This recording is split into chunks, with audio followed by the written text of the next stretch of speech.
अ, दोस्तों, इस पूरी ज़मीन को अगर मैं आपको दिखाऊं तो ये भूमिहीन कैंप है। और मैं वाहिद उन चंद लोगों में से हूँ जो बीते 6-7 महीनों से कई बार इस एरिया में आकर इस पूरी चीज़ को कवर कर चुका हूँ। इलेक्शन के दौरान कवर कर चुका हूँ, तोड़ फोड़ से पहले कवर कर चुका हूँ, तोड़ फोड़ के दौरान कवर कर चुका हूँ और तोड़ फोड़ के बाद कवर कर रहा हूँ। इस पूरी भूमिहीन कैंप को मैंने समतल होते देखा है, बर्बाद होते देखा है, डीडीए के तर्कों के हिसाब से इस पर काम होते देखा है। और इन लोगों को जो यहाँ कभी इन घरों में रहते थे, इस तरह से सड़क पर खड़े होते देखा है, परेशान होते देखा है, इस खुले आसमान के नीचे सोते देखा है। अब ये सुनने में तो आपको लगेगा कि ये कुछ फिल्मी स्क्रिप्ट टाइप का है, कुछ बोल दिया, गए और हमने बोल दिया। ये फिल्मी स्क्रिप्ट नहीं है दोस्तों, ये तल्ख हकीकत है गरीब लोगों की, जिनको आप में से कुछ चंद लोग चिल्लाकर रोहिंग्या बांग्लादेशी बोलते हैं। ये वही लोग हैं जो यूपी वाले हैं, ये वही लोग हैं जो बिहार वाले हैं। और आज जब हम उनसे सवाल करते हैं तो उनको रोना आ जाता है और ये पूछते हैं कि क्या गरीब होना अपराध है दिल्ली में? दिल्ली में क्या सिर्फ अमीर लोग ही रहेंगे?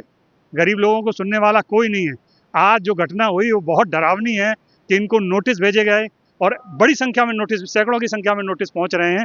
और ये कहा जा रहा है कि आप पहुंचिए और ये साबित करिए कि आपका वोट यहाँ पर है या परमानेंटली, नहीं तो डिलीट कर दिया जाएगा यहाँ से।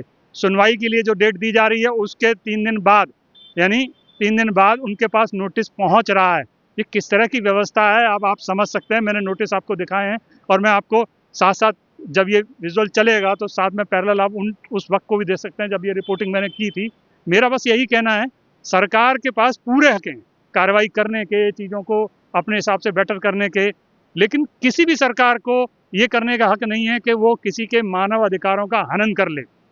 ये मानव अधिकारों का हनन ही है कि आप उसे बिजली से वंचित करते हैं, आप उससे वोटर से वंचित करते हैं और आप उसे ज़मीन से वंचित करते हैं। ये मानवीय अधिकारों का हनन है। और मैं आपको बता दूं, खुले पूरे आसमान के नीचे दिल्ली राजधानी में इस तरह की घटनाएं हो रही हैं। इस तरह से ज़ोर ज़बरदस्ती से मनमानी करके झुग्गियाँ तोड़ी गई और न सिर्फ भूमिहीन कैंप की तोड़ी गई, मैं आपको बता दूं कि हर इलाके की झुग्गियाँ तोड़ी गई हैं। इसमें कोई एक झुग्गी नहीं है, मद्रासी कैंप भी शामिल है, जेलर वाला बाग भी शामिल है। मैं आपको बता दूं, आपका तैमूर नगर वाली झुग्गियाँ भी शामिल हैं और सीलमपुर की झुग्गियाँ भी शामिल हैं। इस अननंबर्ड लिस्ट है, मैं जितना नाम लेता जाऊंगा उतनी ये बढ़ती जाएंगी। पर मैं आपको बता दूं कि बुलडोजर रुके नहीं। ये बहुत सुनने में अच्छा लग